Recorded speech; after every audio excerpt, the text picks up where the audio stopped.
what a moment for these teams. It's World Cup action. Led out by Okoroch and Wanyang Park, the Korean captain. I'm Gareth Rees, delighted to be here. Joined by former English captain Rob Vickerman. And Rob, as just alluded to in the last interview, it's tough to get going in the morning here of day 2 of the Sevens tournament, but you must at a World Cup. Yeah, and I'll take a look at the last words that they said about this is the opportunity, isn't it? World Cups do not come around often. These teams play on the biggest stage, and they'll be wanting to set their fans going back home. Uganda certainly one of the best supported teams online. They started so well against Samoa, getting that first try and then conceding far too many for their liking. They'll want to come back into this, right their wrongs, and get it going. Well, Mone Ferreira, the local man, will be in charge in the middle. Smiles for 33 points to 7. In the end, they went down. Kickoff goes high. Well gathered by a Korean side that's traditionally very well organized, very clinical. Sometimes struggle just to break down defenses. We'll see how they go here up against this big, tough Ugandan side. Good width.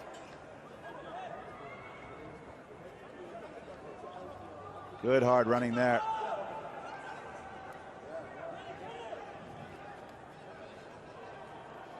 Korea plowing through, lost through, and then finally a chance for Junku Lee, but he couldn't get his hands on it, so Uganda's going to have possession. Kick and chase into space. There's no sweeper across in time. He gets a lovely bounce, although a little bit too high in the end, and it will be Korea off and running. Well, a moment of danger there. Just the bounce off this very solid surface here. Cape Town Stadium didn't come off. Lee pushes it wide.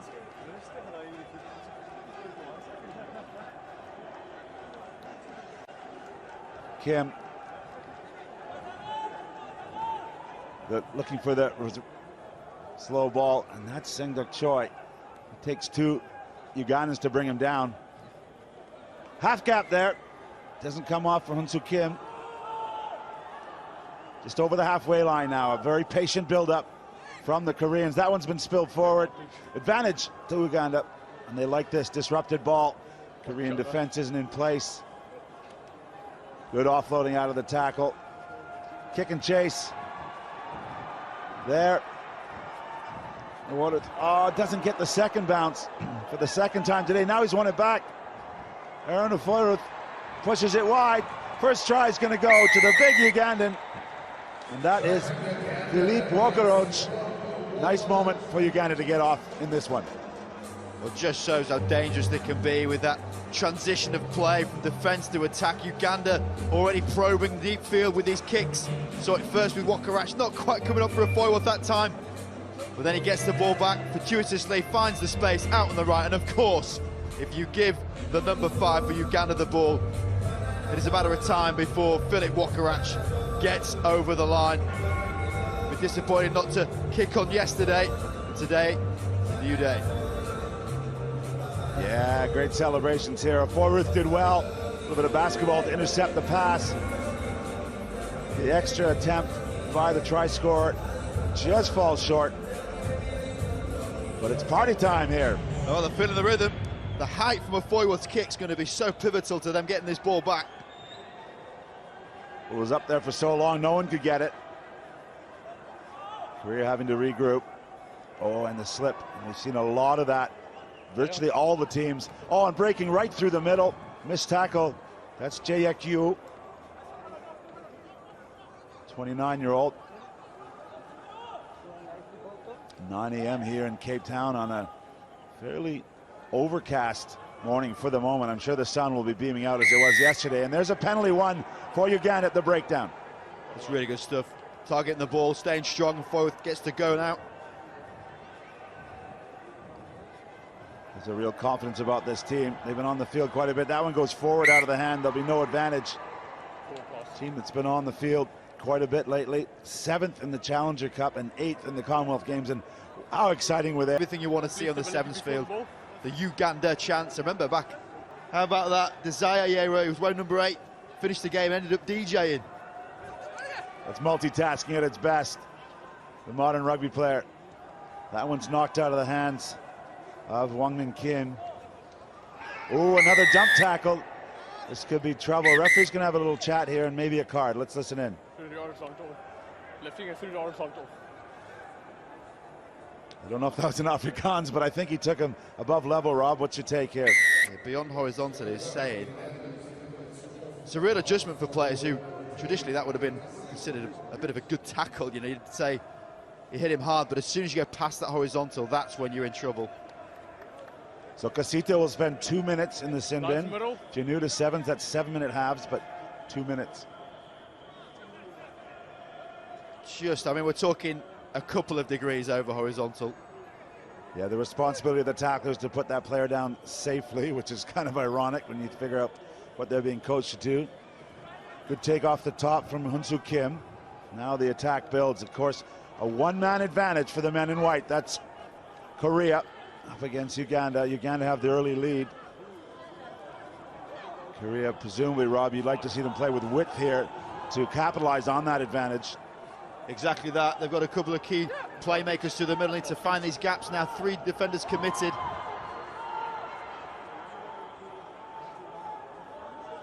Quick ball away from Lee.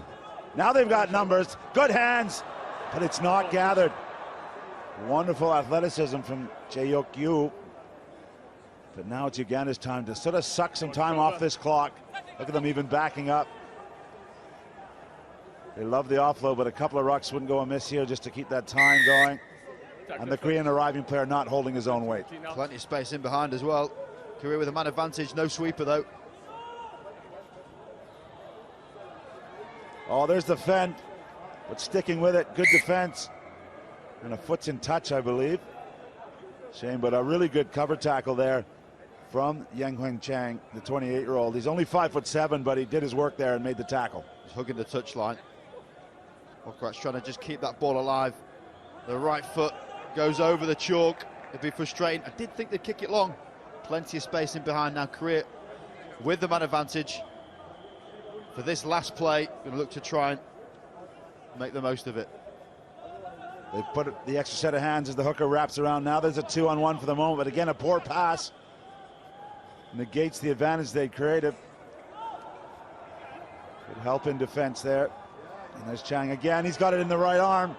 He's looking to go to the sideline, but no, he's been nudged into touch. Backwards into touch. The Hooters sounded, and that'll do it for the first half. A tight affair here. Uganda up over Korea, 5 points to 0. Yeah, as day one ended with the Blitzbach with a victory for the men. Unfortunately, the women just slipped up against France, but the place was buzzing.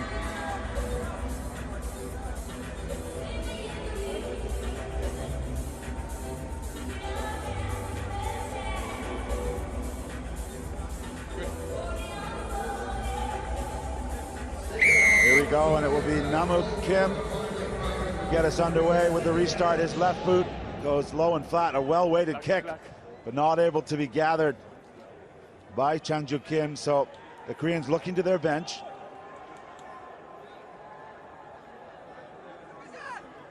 On that bench is Yang Ming Jang. He scored a try yesterday against Wales.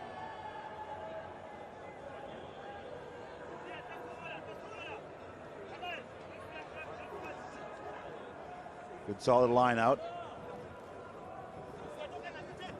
Again, we mentioned Korea have had their share of possession, just haven't quite. Oh, what a tackle! Textbook stuff from Philippe Walkerat. That's inspiration for his team. See if they can get this ball back.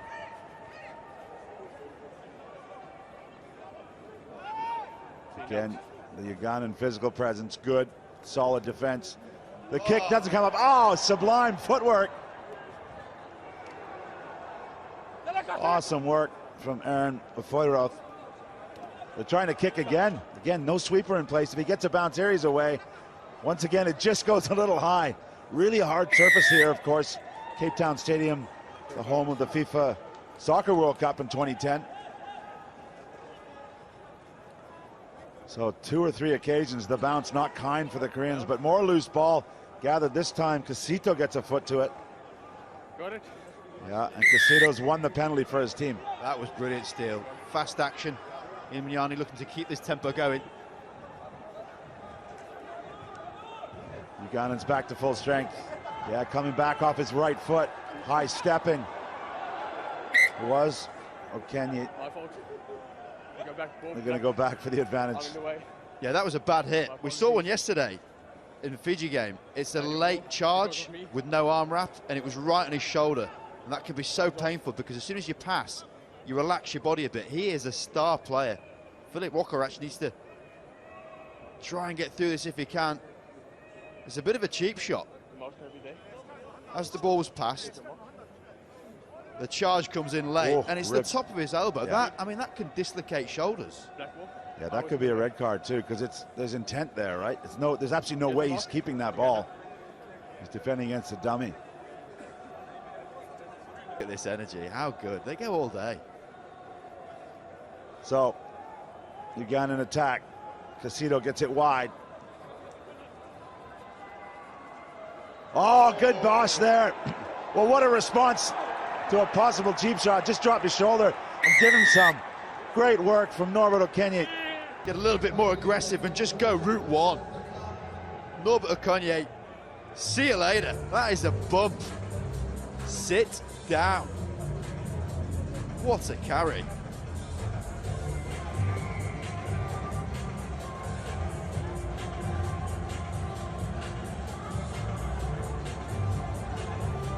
Great response in the second try for Kenya, even though it's out wide. Beautiful work from our crew. Hugs all around, 10-point lead, conversion to come. Sweet strike down the middle, that'll be 12. You'd be pumped after that, wouldn't you? Adrenaline will be soaring. And again, we're going to go, this is a Foyworth restart, one of the most experienced players in this team. He gets a good 3.5, 4 seconds of height on these kicks. Check your hang time. Oh. Referee wasn't quite ready yet, but it gives another chance to look at this sublime skill. Straight down the middle, really tough kick to do. Kicks it as the bounce of the ball gets to its peak, follows through brilliantly. Such a valuable player to this Ugandan team of Foyworth. It's actually a drop and then a punt is really what you're trying to imagine. He's gone with a more conventional, doesn't quite get the height on it, and as such, Korea gets the ball. Contact in the air, quick tap for Korea. Their breakdown's been a bit of a problem for them, but they've got this one away. There's some energy in attack. Second movement. And he's been penalized for a second movement. And that was Changju Kim off the bench. Maybe a bit harsh there. Yeah, a little bit. Teams adjusting, certainly those who have come from the back of the Challenger Series have to be adjusting to what the referees are interpreting at these breakdowns, and it's really sharp. Those decisions are fast. Flip-flopping penalties throughout this game, taking it in turns. Yeah, the Koreans, of course, spent some time. They were at the Challenge Series, but a bulk of their squad spent some time in the United States preparing. High performance alongside the Mike Fridays Eagles. It's going to get you better. Good flat ball. Doesn't work, so they go back out to the space, but they've done their job. Oh, good work off the ball, creating an extra set of hands. Casito, he's been busy today in this one. There he goes again. A little bit more depth in the Ugandan attack. Aturinda, he's coming off the bench fresh, trying to make an impact here. Tackle! 12 points to lead for Uganda with less than 2 minutes to go. In total control of this bowl quarterfinal at the moment. Oh, a 50-50 ball, but he's not able to hold on. Brilliantly read by the Korean, but he couldn't hang on. And you can see it there. Absolute disappointment for Chang. Watch how he gets a good read on it. He knows what's happening. Oh, and he even gets the hands out, hits his chest. Always told us coaches, when you try and catch it, get your thumbs out next to each other, catch it in front of your chest, especially when it's a little bit wet, and he is devastated. That was a gilt-edged chance. Crouch. Yeah, they don't come around too often. A big Rugby World Cup Sevens moment, a miss there. Set. And the Ugandan bench, they're happy to take their time at this scrum. And Nyango happy with parts of this performance. Maybe not as clinical as he wanted, but real energy and confidence in their attack. And they're going to use the foot again. See if they get a bounce this time on the fly in space. It doesn't quite come off. Again, frustration there. It's a good tactic. It's worked for them throughout this game. Probably should have adapted a few more variants of the kick as well, because there's plenty of space in Korea, not covering the backfield. But they know now Uganda pretty much job done. They've got one big defensive set to go, 12-0 up against Korea. Quick flat ball to Wonyoung Kim. Danzi to his friends, his nickname after Zinedine Zidane. And Steph Curry is one of his favorite athletes. Scrum. Scrum And option. the Ugandans are going to choose a scrum.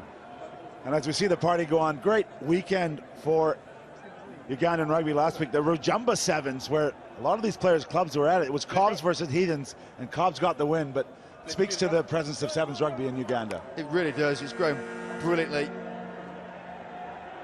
Competitive and celebrated. It's what you want to see. Ernest Akort, the man with the intel, gives us all we need to know about Uganda, and they are going brilliantly. Yeah, great to have Ernest here helping us out, telling the Ugandan story. Quick hands now. The dying moments. We're in the pink numbers. So the next stoppage will do it unless it's a penalty. Tackle complete. 12-point lead should hold up. Again, a bit of a missed tackle from Korea. That's been an issue for them. Uganda maintaining possession. Happy to go backwards for the moment. The show and go from Foyroth. He's been busy in this match. And finally, they thought they had space up the side, but the referee's going to blow it there for a knock-on. And that will do it for this one. Yeah, full time. A tough match, both sides, but Korea go down to Uganda in this one, 12 points to 0.